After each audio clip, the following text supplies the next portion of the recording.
조갑제 TV 시청자 여러분 안녕하십니까? 2025년 10월 15일 오전 10시 30분입니다.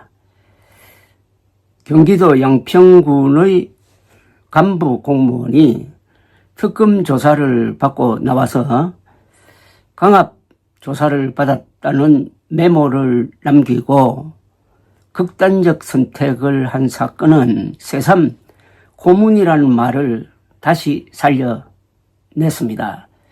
간부 공무원이 특검 수사를 받고 나와서 강압적 수사를 받았다라고 쓸 정도면은 힘없는 서민들은 수사기관에 불려가서 어떤 대우를 받을지 짐작을 하게 만듭니다.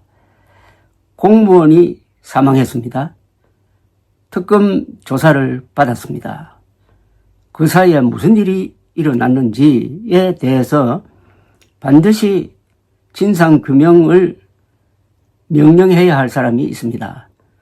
바로 행정부 공무원들의 수장인 이재명 대통령입니다. 이재명 대통령은 인권 변호사라고 스스로를 자랑하고 있는 사람입니다. 지난 30년 동안 우리 사회는 많은 발전을 했는데 그중 가장 핵심적인 것이 고문이 없어지는 나라를 만들었습니다. 그런데 지금 대명천지에 2025년에 다른 사람도 아니고 간부 공무원이 정신적 고문을 당했다는 이야기가 나온다면은 이 부끄러운 일입니다. 부하 공무원들의 원혼이라고 그럴까요? 그걸 달래줘야 할 사람은 이재명 대통령 인물 전제를 하고 이 사안에 대해서 좀 깊게 들어가 보겠습니다. 저는 55년 동안 기자 생활을 하면서 한 10년 동안은 이 고문 사건을 집중적으로 글로 쓰고 책으로 썼습니다. 사형수 오희웅 이야기라는 억울하게 사형 집행된 살인범에 대한 책은 법조인들이 많이 보는 자료가 되었습니다. 고문에 대해서 선책만 해도 한 4권 됩니다. 그래서 이런 사안이 나오면은 제가 가슴이 뜁니다. 고문과 조작으로 인생이, 삶이 망가지는 경우를 제가 80년대에 많이 봤기 때문입니다. 그런데 지금은 2025년 아닙니까? 우선 양평 공흥지구 개발 특혜 의혹으로 민중기 특검팀 조사를 받고 지난 10일 사망한 양평군청 공무원 A씨의 변호인이 어제 고인의 피의자 신문 조서에 묻지도 않는 질문과 대답이 적혀 있었다면서 특검의 강압수사 정황을 공개를 했습니다. A씨의 변호인인 박경호 변호사는 서울 광화문 특검 사무실 앞에서 기자회견을 열고 40페이지에서 50페이지 정도 되는 분량의 피의자 신문조서 중 마지막 2페이지에 특검의 강요에 의한 진술과 특검이 임의로 적은 허위 진술이 적혔다고 주장을 했습니다. 박 변호사는 고인은 특검 수사관이 다른 관련자의 진술 내용을 그대로 따다가 예라고 타자를 쳐놓고 그대로 말하라고 요구했다고 주장했다는 겁니다. 구체적으로는 조서에 군청 내부 전화로 군수의 전화가 와서 잘 봐줘, 잘 처리해달라고 했느냐는 질문에 예라고 답변한 부분이 있는데 이에 대해 A씨는 사실과 다른 허위 진술이다. 하도 힘들어서 그렇게 조서가 작성되어 있는데도 고치자고 못했다고 틀어놓았다고 합니다. 당시 양평군수는 김선교 현재 국민의힘 국회의원입니다. 또 군수가 시행사 서류가 오면 그대로 해주라고 했는가라는 질문에 예라고 답한 것으로 되어 있는데 이에 대해서도 A씨는 그런 질문이 오간 적이 없고 답변도 안 했다고 말했다는 겁니다. 박 변호사는 특검이 김선교 의원을 타깃으로 개발 부담금 16억 원을 부당하게 면제해 줬다는 답을 정해놓고 수사를 하고 있는 것으로 보인다고 했습니다. 그러면서 기억 안 난다고 하면은 사실대로 말하라 하고, 사실대로 말하면은 거짓말 하지 말라고 하고, 고인이 얼마나 모멸감을 느꼈겠느냐고 했습니다. 요게 핵심이네요. 기억이 안 난다고 하면은 사실대로 말하라 하고, 사실대로 말하면은 거짓말 하지 말라고 하고, 고인이 얼마나 모멸감을 느꼈겠느냐. 김건희 특검은 당시 양평 군수이던 김성교 의원이 관련돼 있다고 의심을 하고 있습니다. 그러나 A씨는 지난 3일 새벽 특검 조사 후 작성한 한쪽짜리 자필 메모에 김 의원은 잘못도 없는데 계속 회유하고 지목하라 한다고 적었습니다. 박 변호사는 A씨 외에 다른 관련자들을 상대로도 특검이 강압 수사한 정황을 확인했다고 주장을 했습니다.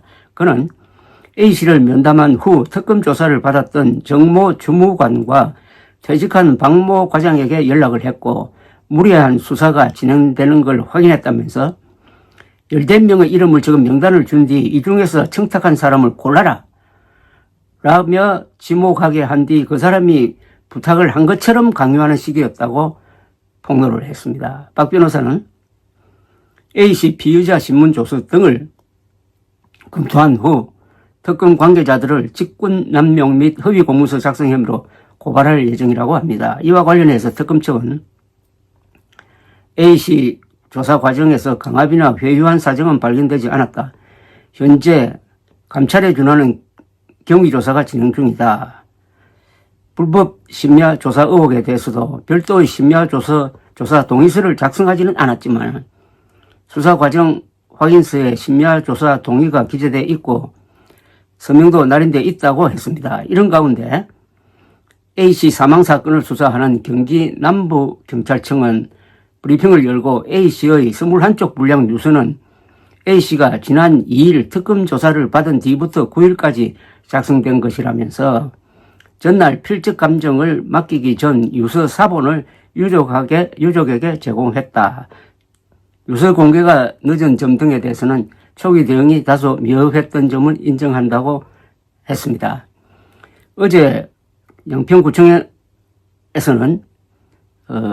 숨진 A씨의 연결식이 진행되었습니다. 전진선 양평군수와 김선교 의원, A씨 동료 공무원, A씨가 면장으로 있던 단월면 주민 등 100여 명이 참석해 고인을 애도했습니다. 전 군수는 연결사에서 다시는 일이 반복되지 않도록 당신을 기억하며 바로잡겠다. 고인의 명예회복과 양평군 공직자들이 불이익을 당하지 않도록 하겠다고 고인의 영정 앞에서 약속한다고 했습니다. 양평군 공무원 노조도 입장문을 내고 이번 사건은 특검 조사 과정에서 발생한 심리적 압박이 원인으로 지목되고 있음에도 특검은 강압적 조사 사실을 부인하며 책임을 회피하고 있다. 고인이 생전 제기한 강압적 조사 의혹을 철저히 규명하라고 했습니다. 여기에 답해야 할 사람은 이 공무원의 상관인 최고상관이죠. 이재명 대통령입니다. 한편 김건희 특검은 A씨의 변호인이 A씨 조서 열람 등사 신청을 낸 데 대해서 불허했다고 오늘 밝혔습니다. 그 이유는 A씨가 사망했으므로 변호인 자격도 동시에 상실된 것으로 본다. 이렇게 이야기했네요. 지금 거론되고 있는 것은 육체적 무슨 고문은 아닙니다. 정신적 어떤 압박입니다. 정신적 압박도 이것은 일종의 고문으로 분류하는 게 맞다는 생각이 듭니다. 예컨대 별건 수사를 하면서 본안과는 아무 관계없는 그 사람의 사생활을 뒤져가지고 그걸 가지고 자백을 강요하는 거, 이것도 고문으로 분류를 해야 합니다. 이번 특검이 여러 군데서 지금 무리를 하고 있습니다. 이번 특검은 야당이 추진한 특검이 아니고 집권 여당이 추진해 놓으니까, 그리고 이 내란 프레임을 전체적으로 씌우니까 무리를 하게 되어 있습니다. 뒤에 권력이 뒷받침한다고 하면은 수사관들은 무리를 하게 되어 있습니다. 성인군자라도 그렇게 할 가능성이 높습니다. 그리고 결론을 정해놓고 예를 강요하는 이 수법은 우리 수사기관의 오래된 나쁜 관행 중에 하나입니다. 다만 검사들은 인권 보호 의식이 그래도 강한데 경찰로 내려오면은 이게 약해집니다. 그래서 지금 검찰청을 없애고 경찰 중심의 수사 체제를 만들 때 힘없는 서민들부터 고생을 하게 될 것이다. 오히려 진짜 지능범죄, 악질적 범죄자들은 피해 나갈 구멍이 많이 생길 것이다. 이렇게 우려하고 있는데 이번 수사 과정에서 특히 조사 과정에서 검사가 참여하지 않았다는 이야기도 나오고 있습니다. 이 특검의 수사는 현재 모순된 상태입니다. 이 정부는 기소와 수사는 분리해야 된다고 하면서 검찰청을 없애는 그런 법안을 통과시켜 놓고 있는데 특검은 기소와 수사를 같이 하고 있고 거기에 또 권력의 뒷받침을 받고 있으니까 너무 나가는데 너무 나가면은 반드시 이런 사고가 생깁니다. 이번 사고를 계기를 해가지고 특검이 제대로 수사를 할 수 있도록 그리고 이 정권이 추진하고 있는 이른바 사법개혁이라는 게 그 정체가 뭐냐 하는 것을 우리 국민들이 알아야 합니다. 감사합니다.